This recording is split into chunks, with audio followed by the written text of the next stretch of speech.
Bienvenue pour ce webinaire. Alors, chez M2I Formation, on a maintenant une grande tradition du webinaire et je suis heureux d'accueillir Alexandre Becquet, qui est formateur chez nous depuis plusieurs années et donc est spécialisé sur les produits Adobe. Et donc aujourd'hui, on va voir avec lui, depuis le mois d'octobre, il y a des nouveautés assez incroyables qui sont arrivées. Et puis, donc pour vous parler un petit peu des grandes tendances, en fait, vous savez qu'aujourd'hui, dans ce qu'on appelle la transformation digitale, on sait que l'intelligence artificielle, c'est-à-dire le pouvoir, l'intelligence artificielle, aujourd'hui, on est plus comment on va dire, quand on dit intelligence, c'est quand même la capacité surtout de faire de la big data, de l'analyse d'une quantité astronomique de données et demander à une machine de reconnaître des choses en fonction de leur environnement. Alors, c'est ce qu'Adobe a fait. C'est un petit peu ce qui va se cacher derrière les fonctions, certaines fonctions que Alexandre va nous montrer. C'est qu'Adobe a développé donc un moteur d'intelligence artificielle qui permet à Photoshop de s'appuyer dessus pour faire des corrections de photos, en l'occurrence. Et puis, on a la même chose, ils l'ont greffé à Illustrator, à InDesign, et pour vous faire un petit peu une présentation des choses qu'il y a en grande tendance chez Adobe. Donc, je vous partage, en l'occurrence, ma fenêtre de navigateur. Voilà, parce que on connaît Adobe sur la Creative Cloud, bien sûr, mais Adobe, c'est aussi des logiciels donc ils appellent Adobe Experience Cloud, qui est en fait le rachat de plusieurs sociétés de marketing et d'analyse. C'est-à-dire que pour la Creative Cloud, vous êtes utilisateur de logiciels qui permettent de créer du contenu. Et puis ensuite, quand ces contenus sont diffusés, Adobe propose aussi donc des outils de mesure pour vos campagnes de marketing, que ce soit marketing traditionnel papier, mais aussi sur le web. Donc, ils ont toute cette partie-là qui est peut-être moins connue des studios graphiques ou des créatifs. Mais donc, le moteur de recherche, le moteur d'intelligence artificielle qui est derrière les logiciels comme Photoshop et même sur les logiciels de vidéo qu'on verra tout à l'heure en complément d'Adobe Premiere. Il y a une nouveauté qui est arrivée il y a quelques semaines aussi. Alexandre nous parlera d'Adobe Rush. En fait, s'appuie sur ce moteur d'intelligence artificielle parce que le premier que vous connaissez sûrement tous, c'est quand vous faites, vous savez, quand on fait une demande sur Internet via un formulaire et que vous avez Google qui vous dit dites-moi qu'est-ce qu'un panneau de signalisation, qu'est-ce qu'une voiture, etc. En fait, vous renseignez un moteur d'intelligence artificielle qui permet de reconnaître les images. Et donc, c'est un peu comme la reconnaissance faciale. Photoshop aujourd'hui est capable d'analyser. En fait, on verra, dès que vous avez un trou dans une image, vous pouvez lui demander de prendre en compte aussi le contexte pour qu'il invente lui-même les pixels qu'il y a autour. Alors, dans les grands projets d'Adobe aussi, on va se retrouver avec des logiciels spécifiques pour iPad. En l'occurrence, depuis l'arrivée de l'iPad Pro de chez Apple. Donc l'iPad Pro avec le Pencil, qui est quand même une révolution technologique, qui va beaucoup plus loin que les tablettes graphiques classiques. Et donc Adobe a été invité à travailler et à développer donc des projets comme Adobe Gemini pour les dessinateurs essentiellement. Project Aero aussi, donc là c'est pour la réalité augmentée. Donc vous utilisez Photoshop pour lui indiquer qu'est-ce que doit apparaître pendant que vous regardez une image via votre iPad, et tout se fait dans les logiciels que vous avez l'habitude d'utiliser tous les jours. Je coupe juste un petit peu pour être bêta-testeur justement de ça. Ah oui. J'ai été accepté. Ça promet pas mal de belles choses. Voilà, je vais juste dire ça, j'ai pas le droit d'en dire plus. Super, merci. Et puis donc des applications aussi qui sont vraiment spécifiques à l'iPhone et l'iPad, donc sur le portable, comme Adobe Sketch et Illustrator Draw, qui viennent en complément des logiciels classiques.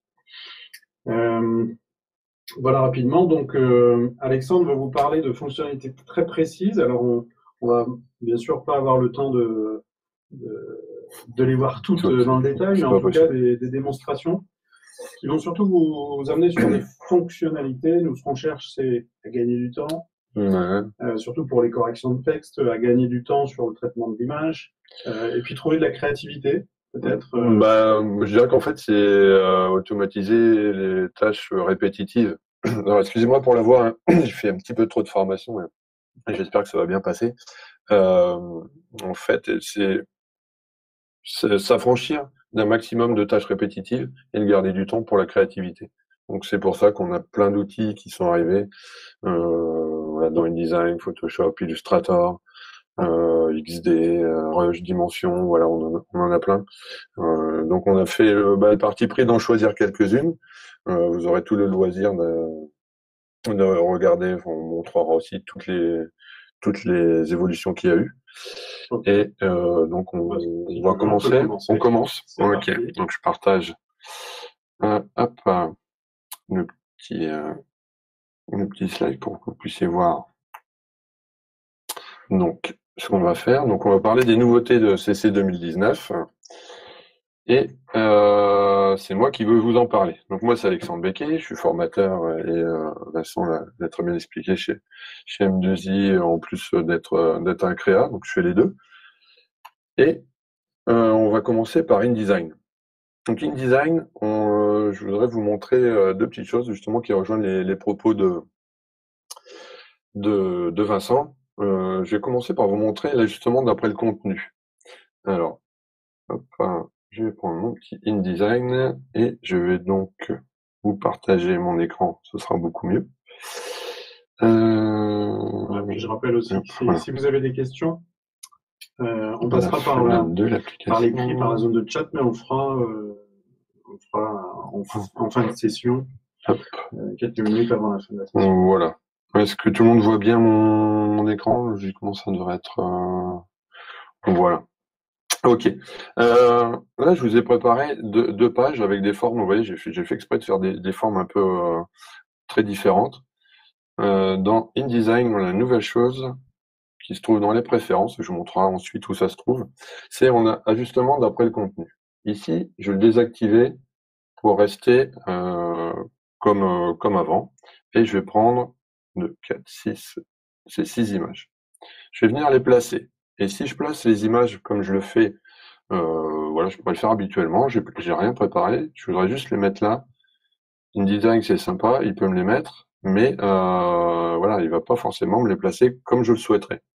C'est-à-dire que là, c'est des blocs images et puis on importe des images. Voilà, on importe des images comme on aurait besoin de l'importer dans une mise en page classique. Sauf que souvent, on prend soit voilà, on ajuste la taille, on essaye de mettre à peu près comme on aime bien. On essaye d'ajuster. On essaye d'ajuster, donc on a quand même une petite perte de temps si on n'a pas pris le temps de préparer son travail avant.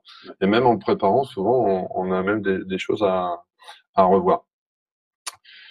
Ce qu'on fait maintenant avec la CC 2019, donc je reviens dans mes préférences et je vais cocher l'ajustement d'après le contenu.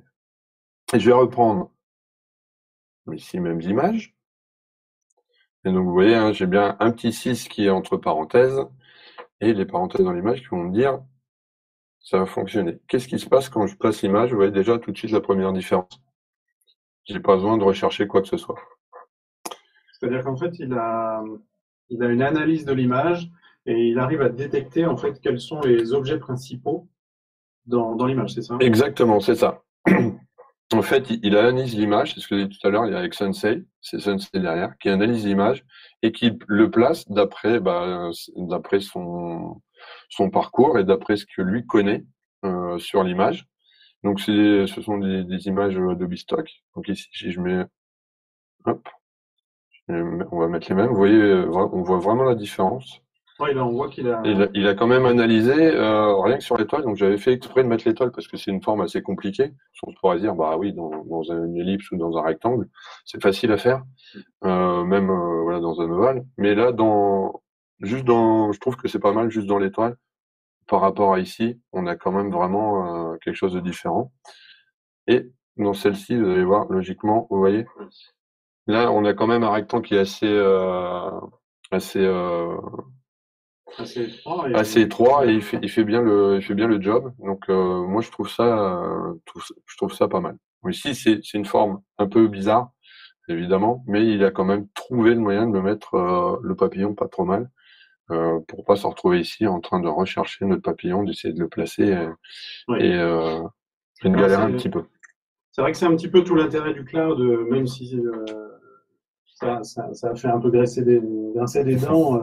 Le fait d'avoir un abonnement cloud, l'avantage c'est qu'en fait, toutes vos images, tous les logos, les photos que vous utilisez régulièrement, déjà vous pouvez les centraliser et avec la palette bibliothèque, quel que soit le logiciel Adobe que vous utilisez, vous accédez à votre logo plutôt que d'aller le rechercher sur un disque. Il est accessible depuis n'importe quel logiciel par la simple palette de votre bibliothèque. Donc un dessin qui est fait dans Illustrator, vous le mettez dans la bibliothèque Creative Cloud, vous le retrouvez dedans. Exactement. Et si c'est des photos, c'est pareil. Mais Adobe Sensei, l'intelligence artificielle, va analyser ce que vous avez dans votre comme image que vous avez stocké pour que du coup il détecte quand vous appuyez sur l'option centré par rapport au contenu, il va analyser qu'il y a un personnage ou qu'il y a un papillon ou il y a un objet et vous voyez la différence entre quand j'importe de manière standard à gauche, là, sur la feuille de gauche, et à droite, on a la différence. Même beaucoup de temps. Ouais, et même sur les paysages, je trouve qu'ils se débrouillent pas mal parce qu'on n'est pas du tout, on est quand même sur des arbres, un paysage. On a vraiment pas forcément, on a des repères, mais pas autant qu'on pourrait avoir avec un personnage. Ouais. Juste les bibliothèques aussi, l'avantage aussi, c'est qu'on peut collaborer avec quelqu'un. Par exemple, si vous faites de la mise en page et que vous avez un pro d'Illustrator et un pro de Photoshop qui travaillent sur le même document, vous pouvez collaborer avec la bibliothèque et avoir également vos contenus à jour sans avoir à passer par les mails, savoir la version. Vous aurez forcément la dernière version. Ouais, donc c'est ça aussi. Ça simplifie beaucoup de choses pour le travail avec une agence ou un graphiste ou exactement. Interne. Ouais. Et d'autant plus qu'on a aussi un cloud, alors qui est de 100 gigas, il me semble. Au départ, c'était 20 gigas, mais maintenant, c'est passé à 100. Et avec la possibilité de passer à un cloud de 1 Tera si jamais vous êtes photographe, vous avez besoin de beaucoup de contenu. Super. Alors, une petite dernière fonctionnalité. Alors, celle-là, franchement, moi, je l'adore. Quand on fait de la mise en page, on a les commentaires PDF. Les commentaires PDF, c'est je dirais que c'est quelque chose que moi j'attendais depuis très longtemps, qui est enfin arrivé, et qui permet, lorsqu'on a fait une mise en page, d'envoyer un PDF, voilà, basse résolution, et de faire corriger à la personne via les commentaires. Et quand les commentaires sont dans ce document, moi j'ouvre ma mise en page. Alors là, j'ai pris vraiment simple pour qu'on puisse aller vite et vraiment vous montrer la fonctionnalité principale. C'est les petits post-it, par exemple, les petits post-it voilà, jaunes, exactement. C'est les petits post-it. On a une espèce de petite bulle avec les traits qui nous dit, voilà, là j'ai fait, en fait, changer ce texte-là. Et ici, moi, je vais venir chercher dans le nouveau menu les commentaires PDF. J'ai ce petit panneau qui s'ouvre et je fais importer les commentaires PDF. Et là, je vais chercher mon PDF on m'a envoyé, que j'ai récupéré, et j'importe les commentaires. Et vous voyez, j'ai 11 commentaires. Alors forcément, pour l'exemple, c'est moi qui me suis corrigé, donc logiquement, tout devrait bien fonctionner. Donc vous voyez ici. Peut-être on va corriger le partage. On voit pas la... Ouais. On va partager l'appli. Non, j'avais pas bien partagé. Parce qu'on a la fenêtre. L'application. On a forcément toutes les fenêtres. Il faut peut-être que l'intégralité de l'écran et on va passer sur. Hop. Design. Voilà, ça devrait être mieux là, je pense. Super. Ah voilà. Hop. Voilà. En fait, j'ai mon panneau commentaire qui est là et je vais pouvoir cliquer dans un premier temps avec le moyen de savoir où se trouvent les changements. Donc, vous allez me dire ça, ok, mais ça ne va pas forcément révolutionner mon flux de travail. Donc là, il y a un lien entre as fait un PDF, enfin, tu as fait un document d'InDesign, Voilà. tu l'as envoyé en PDF à ton client. Voilà. Lui, dans Acrobat, même un Acrobat Reader simple. Hein, Ouais, dans un reader simple. Des commentaires, des petits post-it pour dire changer le texte là, là et là. Voilà. Et en important le PDF, voilà. les commentaires, donc il permet de cibler là où le client avait mis un commentaire. Exactement. Si depuis ton fichier original. Voilà. Alors je peux même vous l'ouvrir hein, si vous voulez. Hop. J'ouvrirai après, je vous montrerai après, je vais plutôt montrer le design, je vous montrerai le PDF à quoi il ressemble. En fait, moi, j'ai bien briefé mon client, je lui ai dit comment faire les commentaires pour que je puisse bien les récupérer. Et pas avoir le copier-coller, le changement au téléphone. Ah oui, c'est en fait... ah oui, mais après, à la fin, on s'aperçoit qu'il manque une lettre, qu'il y a quelque chose qui ne va pas. Moi, ce que je vais pouvoir faire ici ou ici, c'est ça qui doit être changé. Là, je vais juste faire accepter. Et il m'a changé le texte par rapport au commentaire qui avait été fait. Voilà. Automatiquement, par juste un clic, voilà. tu récupères en fait le petit texte que lui avait mis dans un post-it Acrobat. Exactement. Et ça change le texte dans le bloc. Et là, je viens sur ensuite. Voilà, je continue. Et là, je pourrais faire ça. Après, c'est cool, mais si j'ai 500 corrections, je vais peut-être pas forcément toutes les faire à la main. Je vais prendre ici et je vais faire appliquer toutes les modifications automatiques. Ah oui. Hop, et voilà. Donc, il y a un commentaire qu'il n'a pas accepté, qui est normal. Mais, vous voyez, ici, donc j'avais des changements sur les titres. J'avais, voilà, on voit nouveauté. Si je fais commande Z, hop, on a titre du livre, et commande majuscule Z, je reviens. Et vous voyez que les changements ont été faits. Voilà, lui, il m'a fait tous les changements en un clic. Alors, je sais que souvent, au départ, on va avoir tendance à faire accepter parce qu'on va vouloir y aller un par un et vérifier que ça fonctionne bien. Ils ont toujours un peu peur des nouveautés. Ouais. Mais franchement, pour maintenant l'utiliser, peut-être pas quotidiennement, mais très, très, très régulièrement, on est vraiment, vraiment bien. Du coup, ça peut être intéressant aussi si on a un document à traduire. On peut envoyer le français, par exemple, au traducteur et on lui dit tu mets les textes traduits dans les commentaires du PDF. Exactement. Exactement. Voilà, je vais vite fait vous montrer alors, le fichier PDF à quoi il ressemble, juste pour vous montrer que vous puissiez voir. On va laisser faire, voilà. On m'a dit de pas mettre la main devant la bouche, j'ai tendance à faire ça. Et hop, je vais mettre en 100%, juste vite fait vous le montrer. Et vous voyez, ça ressemble à ça. Là, je vais mettre les commentaires. En fait, c'est ça, c'est les commentaires. Et quand je clique là-dessus, pour que ça fonctionne bien, faut que mon client puisse... on voit le petit...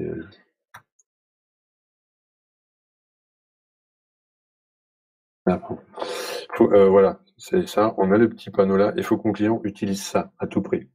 Voilà. Ajouter une note avec remplacement du texte. C'est juste un petit changement d'habitude, mais par contre pour vous, c'est un gain de temps énorme qui reste. Mais le temps que vous gagnez là, vous le conservez pour les corrections, pour les vérifications. Ouais, super. Ok, alors prochain logiciel. Alors le prochain logiciel, c'est on va passer à Photoshop. Photoshop, on va parler du remplissage d'après le contenu. Donc on est aussi sur quelque chose qui est assez sympa. Si je viens dans mes calques, vous voyez, moi je l'ai déjà fait, j'ai ça au départ.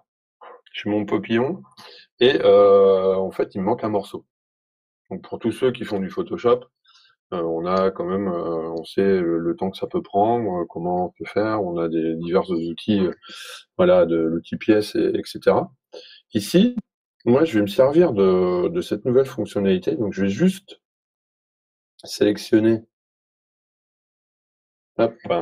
cet endroit-là et je vais faire édition, remplissage d'après le contenu. Et j'ai ce nouveau panneau qui s'ouvre. Ce que j'ai, c'est ici, c'est une sorte de panneau dans le style de sélectionner masquer et qui permet de remplir, vous voyez ici, les éléments. Donc j'ai le petit panneau. Donc ici l'opacité pour moi, pour voir comment ça se passe, et ici des réglages. Donc en fait, oui, tu as sélectionné une zone sur l'image. Voilà, Donc ce qui est important apparemment, c'est de pouvoir donner du contexte, du contenu. voilà. C'est-à-dire pas que la zone blanche, mais lui dire en fait, avec ce qu'il y a autour de cette zone blanche, est-ce que tu peux reconstituer le manquant? C'est ça. Exactement. Et en fait aussi, j'ai les outils ici. Par exemple, si j'ai envie de lui donner un peu plus de contexte, je peux faire juste le tour. Et vous allez voir ici, voilà. Plus il a d'infos, plus il va pouvoir régler. Donc là, Ouais. forcément, on arrive dans les limites, mais hop, Donc c'est là où on voit un peu la force de l'intelligence artificielle Adobe Sensei, qui du coup fait l'analyse de l'image, en tout cas des pixels qui sont autour et enfin voilà. Donc là, ce que tu fais, c'est que tu peux ajuster en fait. voilà. En fait, j'ajuste, j'ai des petits réglages. Et ici, je peux faire, voilà, je fais une petite rotation parce que bah, parfois lui, il calcule. Donc voilà, ça demande de la puissance. Hein. D'ailleurs, moi, j'ai le Mac qui commence à souffler. J'espère que vous l'entendez pas. Hop. Et voilà. Et après, voilà, je peux aller jusqu'à maxi, mais après, souvent, maxi, voilà. On se retrouve avec des choses un peu bizarres. D'accord. Et on peut changer l'échelle et même le miroir. Donc on va peut-être maintenant parler d'Illustrator. Hop. Alors, Illustrator. Voilà. Tac. Illustrator. Il y a deux choses. Le premier, c'est l'évolution de l'outil dégradé. L'outil dégradé, l'équipe a travaillé pour ceux qui ont l'habitude d'Illustrator, c'était pas toujours évident de prendre les éléments dégradés. On galérait parfois. Donc ça a été changé et il y a un dégradé qui a été ajouté. Si je prends ici, tac, il y a une dégradé de couleur. Donc, vous voyez bien ici, j'ai le premier dégradé. Alors je vais mettre Ah sur oui, c'était l'intérieur. le linéaire, Le linéaire, le le radial, radial, et le ici, troisième. j'ai le troisième qui, moi, m'éclate. C'est le dégradé de contenu libre. C'est-à-dire que j'ai un point, je choisis la couleur, donc, je fais un double clic pour cette couleur-là, et je vais en faire un autre. Je double clic, la couleur, allez, on va prendre ça. Et juste dans mes deux, en fait, ce qu'on peut faire, c'est qu'on peut les bouger comme on veut, en ajouter comme on veut. Je vais mettre jaune, qu'on voit bien. Non, on n'est pas dans la créa, on est dans la démo, donc c'est pas forcément joli, mais pratique. Et je peux me promener avec mon dégradé. Donc là, je peux juste bouger les dégradés comme je le souhaite, les agrandir un petit peu. Voilà, ils sont vraiment interactifs. Et je peux aussi faire des lignes. C'est-à-dire que le dégradé, ça va reprendre les idées de l'outil courbure, et je vais pouvoir faire un dégradé qui va s'occuper à chaque fois des couleurs. Donc vous voyez, le dégradé a un petit peu changé. Et un double clic, je change. Et j'ai même la pipette si jamais j'ai envie de prendre du noir. Oui, alors ce qui est intéressant là, du coup, c'est qu'on peut lui faire un dégradé suivant une courbe. Ouais. Le dégradé va suivre la courbe. Alors c'est un peu justement des fois intéressant quand on veut créer des, Bah, des dégradés complexes qui vont oui, d'une couleur vers une autre, mais dans une forme complexe. voilà, parce que on pouvait servir du filet de dégradé, mais le filet de dégradé, faut le maîtriser, il faut le pratiquer. Donc c'est un peu compliqué. Et celui-là, je trouve qu'il est excellent. Donc voilà, ça c'est le nouveau dégradé de forme libre. Et le deuxième que je souhaitais vous montrer, alors, hop, c'est c'est pas les dégradés, c'est la modification globale. Ah oui. Alors, Alors c'est quelque chose que je crois qui a été réutilisé, qui existe dans XD. voilà, exactement. C'était en fait j'ai ça. Donc là on est au début, donc il y a des petites choses qui sont réglées. Donc par exemple pour ici, il faut que je les groupe pour que lui puisse reconnaître les mêmes éléments. Et vous voyez ici, je vais prendre celui-là. Dans mon panneau propriété, qui a d'ailleurs évolué, je vais démarrer la modification globale. Et vous voyez, j'ai mon élément sélectionné, les autres sont bien sélectionnés, et je vais pouvoir venir sur mes différents éléments. Et par exemple, je vais dire, hop, le chapeau, ben, en fait, je veux qu'il soit comme ça. Là, je veux qu'il soit, je vais changer, je vais en faire un œil un peu comme ça. Et vous voyez, là, j'exagère. Et en fait, dès que je le change sur un élément, Ouais. Tout va être pris en compte. Alors c'est vrai que ça s'applique de manière vraiment idéale pour les personnes qui font de la création, en l'occurrence de création de site web ou d'interface d'application mobile, Mhm. parce qu'on est souvent amené à avoir des objets qui sont répétés. Par exemple, si vous travaillez sur plusieurs écrans d'un site web, si vous modifiez le menu, ben, au moins vous avez le menu qui se modifie sur l'ensemble des écrans que vous auriez préparés. Donc voilà, exactement. Si on fait les menus, ou par exemple, vous voyez, on pourrait faire ça vite fait. Hop, je prends les deux. J'ai l'alignement. Je vais faire ça. Tac. Si je prends les deux, je me sers de l'outil concepteur de forme, que j'appuie sur Alt, j'enlève le milieu. Ici, on me dit, ouais, c'est super. Cool, je pars, j'en fais plein. Oui, des points sur une carte, par exemple. Voilà, des points sur une carte. Et d'un coup, on dit, ouais, mais il est trop gros et la couleur, c'est pas bon. Alors, si vous avez commencé à faire une carte, vous avez placé plein de points, ça va être compliqué de le faire. Là, moi, je vais prendre, je vais dire, hop, je le veux en bleu. Ok. Voilà, ça change. Je prends ici, je change la taille, tout change de taille. Super. Ouais. Et dans XD, je crois que ça s'appelle les symboles. Hein, c'est ça. Exactement, c'est les symboles dans XD, c'est ça. Génial. Alors, un autre exemple de nouveauté sur un autre logiciel peut-être. Alors, ensuite, qu'est-ce que j'avais prévu, moi, de vous dire? Donc, on était passé à ça. Et on va passer à XD, justement, pour juste vous montrer, pour ceux qui ne connaissent pas, donc on avait parlé. Voilà. Donc, c'est un logiciel de prototypage. De design et de prototypage, ouais. C'est-à-dire que vous n'êtes pas obligé de connaître, d'être développeur pour commencer à faire, à tester, voilà, du prototypage, à tester votre application. Alors, pour l'exemple, j'ai pris, je pense, celle-ci.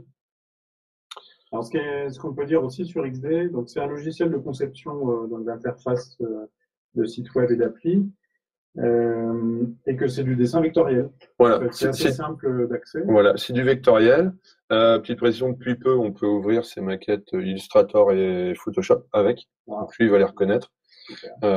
Par contre, le contraire n'est plus possible une fois que ça a été modifié, comme c'est très différent. Donc vous voyez, vous avez ici tout le design. En fait, on a l'appli et le site web qui sont dans le même fichier. On a une partie design. Donc voilà, hein, si on est sur des éléments, on a plein de petites choses classiques. On a designé ça. Et souvent, on s'arrêtait là. Bah ouais, et on envoyait aux développeurs, on testait, enfin on se débrouillait pour essayer de trouver comment ça pourrait marcher si on n'avait pas oublié des choses. Ici, on passe en mode prototype. Et je vais dézoomer un petit peu. Et vous voyez, vous commencez à avoir des petites flèches. Et si je fais ça, en fait, hop, ça sera mieux comme ça. On va voir tout le chemin. Vous voyez, il y a plein de chemins. Et moi, Donc ça, c'est des liens. C'est des liens où moi je dis, bah, en fait, je lui donne son parcours. D'accord. Donc C'est ça peut devenir interactif. Exactement. Ça peut devenir interactif. Déjà, si je clique ici pour voir, ouais, je vais pouvoir déjà voir mon application qui fonctionne, voilà, avec les scrolls et tout. Ça, je vais pouvoir l'enregistrer, le partager à mon client, lui envoyer une vidéo. Et je pourrais aussi bah, directement lui partager le prototype. Lui pourra le voir en ligne, en regardant, sans avoir XD et en testant déjà les éléments. Alors ça, c'est oui, assez important parce que le partage se fait donc via un simple navigateur web, le client Ouais. peut le tester. Voilà. Et donc on a vu aussi que Adobe avait développé une application mobile XD où on peut récupérer ce design interactif pour justement enregistrer déjà des premiers ça permet de faire pré-tester rien que sur l'ergonomie, de pré-tester avant même que le développeur se mette à coder. Ouais. Et donc de tester déjà si l'ergonomie, les présentations, la taille des textes et tout le reste sont corrects. Mais on peut le faire voilà, sans avoir de connaissances de développeur. Voilà, exactement. Ouais. Souvent les premières choses qui sont testées, ce sont la taille du texte. Parce que souvent, selon ce qu'on choisit, parfois on a un petit peu peur. Oui, on est face maintenant à devoir traiter plusieurs tailles d'écran. Exactement. Et maintenant, bah, XD le gère très bien. Si je fais ça vite fait, hop, on va voir. Je vous ai pas là ce que je vous ai montré, ça se partage en ligne. Et juste pour vous montrer que c'est fonctionnel, voilà, je clique. Ah oui, donc, Exactement les mêmes choses. bien Et ça. là, mon client, même s'il n'y connaît rien, il va savoir combien il y a de pages et comment s'en servir. Donc ça, ce qui est pas mal. Ce qu'on peut faire aussi, c'est partager les spécifications techniques Ouais. et on peut vraiment faire plein de choses. Alors ça, c'était pour XD. C'était Et pour puis, XD. Et alors, je vais vous montrer dans sa la, dimension. dans la grande nouveauté, oui, il y a Dimension. Alors, Voilà. c'est donc un logiciel de design 3D. Ouais, alors on va pas modéliser, mais on va pouvoir présenter ce qu'on a fait en 3D. D'accord. Euh, Peut-être ça peut être génial pour le packaging. voilà. Par exemple, il y a un packaging, vous avez préparé un super logo, un truc de fou, et moi je trouve dommage de juste le présenter et d'envoyer hop, une image ou un illustrateur. Moi j'ai préparé ça juste pour ce matin, juste pour vous montrer. Euh, Donc, on a des formes, du coup, d'objets qui sont déjà on prises. a de la matière, on a des D'accord. formes, on a des lumières et on a des images. D'accord. Et ce que je voulais montrer aussi, c'est que voilà, en fait, on place ces éléments, on les prend, on les place, on a juste à faire voilà, je pourrais faire juste un double clic sur celle-ci et il va m'amener, hop, voilà, j'ai l'élément, mais j'ai rien fait de spécial, hein. Et donc, c'est les logos et tout ce qu'on fait dans Illustrator ou dans Photoshop, on les importe via notre bibliothèque cloud. Donc voilà, on a la bibliothèque où, par exemple, là, j'ai une image, je vais montrer avec ces exemples-là, je prends ça, je viens juste le mettre ici, Boom. Wow. et boum. Et après, je peux le bouger et il se place comme il faut. D'accord. Et si je le mets juste vraiment pour le mettre sur, vous voyez ici, je le Ouais. prends bien vraiment, et ça prend la lumière, ça prend vraiment tout. Et je vais juste montrer une petite chose Ouais. qui moi, moi, que j'adore, c'est quand vous avez une image, bah, le présenter dans un environnement qui est pas mal, c'est mieux aussi. En fait, là, on double-clique, il va importer l'image, on va juste fermer ici. Vous allez me dire, bah ouais, c'est cool, mais là, il faut falloir que je place Ouais. tout. Eh ben non, parce qu'on a adapté à l'image. Oui. Je le laisse Ouais. faire, Et je ça, laisse faire Sensei, c'est encore l'intelligence artificielle qui est dans et je fais OK. la Creative Cloud qui va calculer. Voilà, D'accord. on laisse calculer. Et ben lui, là, il me l'a placé sur, Sur la table. sur la table, vous voyez, hop, il a bien pris les éléments. Et hop, comme ça, tout est bien pris. Hop, là, sur la table. Donc mais voilà, il va me le placer et tout sera parfaitement bien. Voilà, Après, parce que en fait, ouais, c'est ça, il va recalculer la lumière en fonction des lumières qui viennent dans les vitres, hein, c'est ça? voilà, c'est lui qui fait. Voilà, on a des lumières, on n'a qu'à les choisir, et c'est lui qui fait tout parce que dans la 3D, c'est compliqué, les ombres, les lumières, de pas se tromper, d'avoir des choses qui soient bien faites. Là, en fait, on a des lumières, vous pouvez les créer. Vous avez des matières et vous avez des modèles, voilà, qui sont là par défaut dans Dimension. Et ce que vous avez aussi, c'est le rendu. Et dans le rendu, vous pouvez faire juste une vue, mais si vous faites plusieurs vues, vous pouvez rendre plusieurs vues. Vous Ah, pouvez être 10, 20, 30. Vous pouvez le rendre en PNG et vous pouvez le rendre aussi en PSD. Donc, le PSD, c'est intéressant parce qu'on va avoir toutes les couches de profondeur, d'objets et de matière. Donc, ce qui permettra après de pouvoir jongler avec ça. Et c'est juste, vite, rapidement, vous le montrer ici dans hop et là, voilà. Dans Photoshop, juste que vous ayez un accès pour ceux. Voilà. Et j'ai fait M2I et hop, et là, la vue active en PSD. Tac. Voilà. Vous voyez, si je mets les calques, hop, venez messieurs. Et vous voyez, vous avez ça. super. Ouais. C'est lui qui vous fait ça tout seul. Pour faire Ok. ça tout seul, c'est compliqué, c'est pas évident. Surtout si on n'est pas Dans la 3D. dans la 3D. Et là, le M2I, moi, je l'ai fait dans Photoshop. J'ai juste exporté en élément 3D et je l'ai rapporté dans Dimension. Génial. Alors, merci beaucoup Alexandre. Le petit dernier, on en parlait rapidement, c'est Adobe Rush, Ouais. qui est un logiciel de montage vidéo qui se veut très simple d'utilisation parce que ils se sont rendus compte qu'Adobe Premiere était quand même très compliqué, surtout à l'utilisation, et c'était pas vraiment adaptable aux caméras vidéo qu'on utilise vous et moi tous les jours, c'est-à-dire notre téléphone. Donc Adobe s'est rendu compte que il leur fallait un logiciel de montage concurrent d'iMovie, quelque chose qui soit encore peut-être mieux pensé pour les téléphones et les tablettes, parce que beaucoup de journalistes et puis aussi comme vous et moi ont aujourd'hui beaucoup de tournages même de films, hein, mais les films d'entreprise se font avec un iPhone ou un Android, et donc ils ont développé ce qu'ils ont appelé Rush ou Première Rush pour être sûr de le mettre dans la famille. Ouais.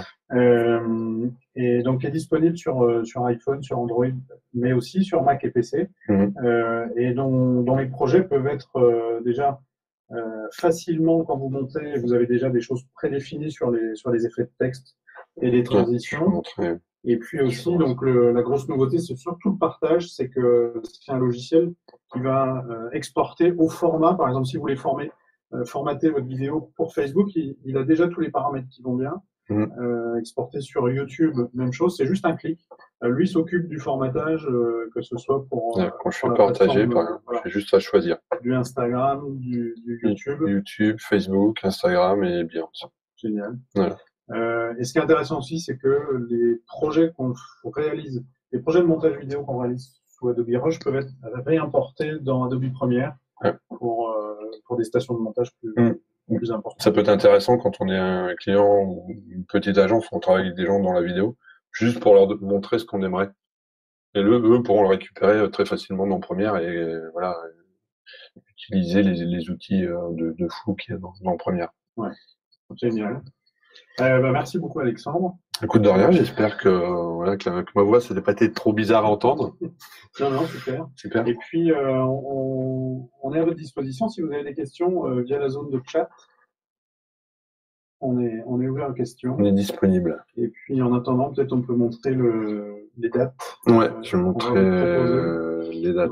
Donc, des dates de formation, bien sûr, pour vous aider à aller beaucoup plus loin, parce que les nouveautés, forcément, il y en a à peu près une bonne dizaine par logiciel.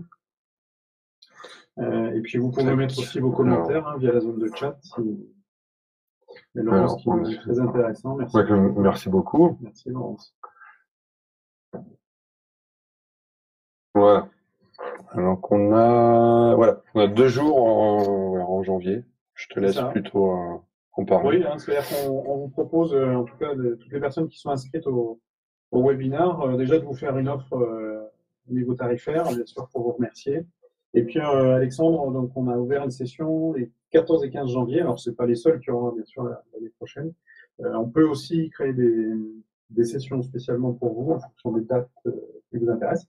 Donc, 2 jours de formation sur les nouveautés, sachant qu'on va prendre les grands classiques, c'est-à-dire les nouveautés Photoshop, Adobe. Illustrator, InDesign, ouais. Bah déjà avec ces 3-là, voilà, on n'a pas trop de 2 jours. Et donc il y a ça. Et puis après, on a bien sûr au catalogue des formations spécifiques sur Adobe XD, formations spécifiques sur Adobe Dimension. Elles sont déjà donc sur le site m2iformation.fr que je vais vous placer dans la zone de chat aussi. C'est-à-dire que sur le site, vous pouvez trouver, donc il y a parmi l'ensemble des formations, donc formation XD, formation Rush, formation Première. Oui, c'est vrai que vous avez Rush. Voilà. C'est pas mal.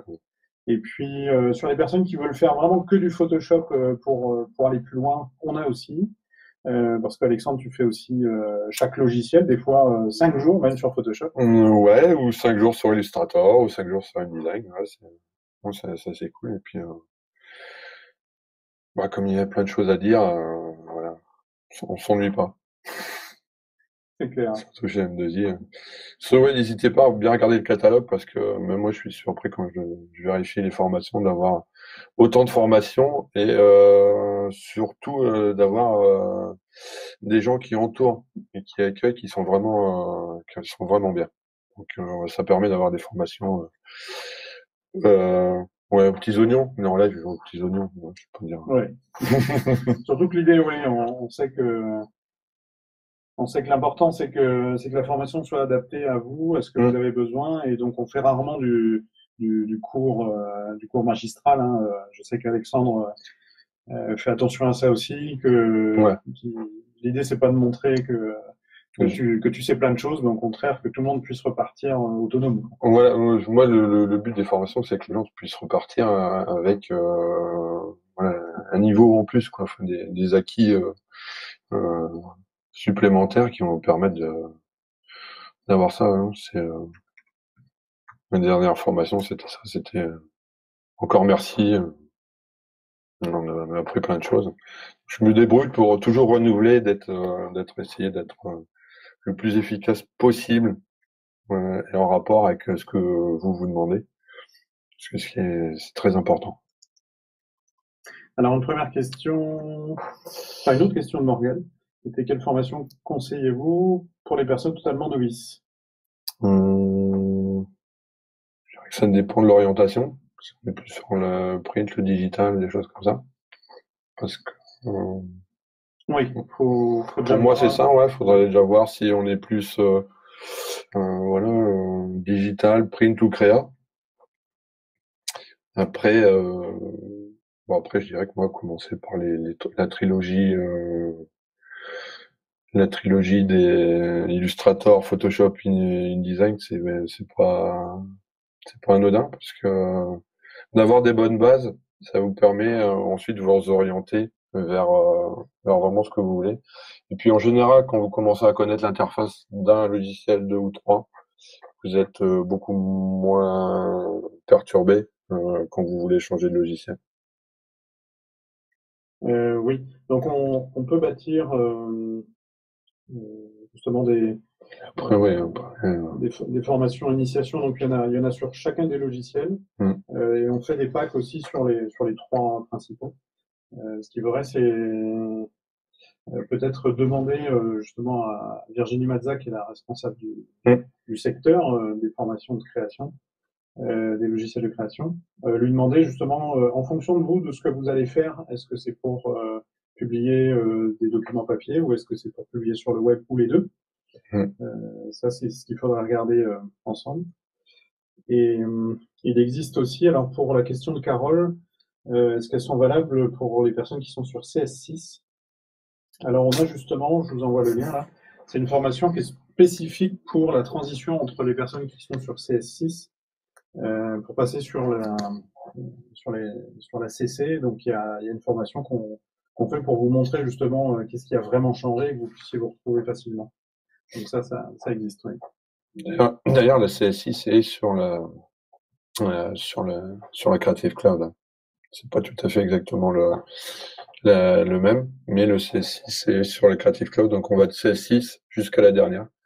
Et avec le cloud, vous pouvez installer toutes les versions de vos logiciels. Donc, je dis pas que ça sera pas trop lourd, mais on a la possibilité de faire ça. Très bien. Alors, en tout cas, juste pour le petit mot de la fin, je vais, pour les nostalgiques, je vais vous montrer un petit retour en arrière. Parce que là, on a parlé quand même de Photoshop qui est sur une version Adobe CC qui est quand même très très loin de la toute première version. Tout à fait. Je vous ai retrouvé Photoshop 0.63, voilà, que je vous diffuse. Alors je vous montre quand même, c'était une version bêta, donc c'est sur macOS 9 là, et Photoshop en version 0.63 en 1988. Ouais. Voilà, et c'était une version bêta. Alors je vous montre quand on crée un document. Voilà, voilà 512, 512. On est quand même loin de ce qu'on a aujourd'hui. Bah, j'avoue que je serais un petit peu perdu quand même, moi. Même si j'ai quelques années. Et si je dis pas de bêtises, il me semble que Photoshop au départ c'était un plugin pour les scanners. Ah. De mémoire, d'après ce qu'on m'a raconté. D'accord. Donc il a fait du chemin depuis. Hein. Oui. Génial, mais en tout cas, merci Alexandre. Bah écoute, merci à toi Vincent de m'avoir épaulé. Avec plaisir. Merci à vous tous. Et puis, merci. On vous enverra bien sûr la vidéo du webinaire, hein, le replay, et puis qu'on va aussi poster sur notre chaîne YouTube M2I Formation, où vous pouvez retrouver également les autres webinaires qui ont été enregistrés, qui sont sur des sujets assez vastes, hein, parce que chez M2I, on a 2300 formations classées en 4 métiers. Vous avez donc des formations, on a fait un webinaire sur la RGPD, donc sur les droits de traitement des données, personnel. On a aussi fait un webinaire sur la réforme de la formation. On a fait une bataille entre Sketch et Adobe XD. Oui, c'est vrai, exact. Voilà. Tout à fait, ouais. C'est sur notre chaîne YouTube, donc je vous invite à aller faire un tour et puis de contacter Virginie Mazza chez Mbiosi via le formulaire du site. Je ferai un plaisir pour étudier justement vos besoins, pour aller plus loin sur les logiciels et vous aider à être le plus autonome possible dans vos métiers. Voilà, merci à tous. Merci, bonne journée.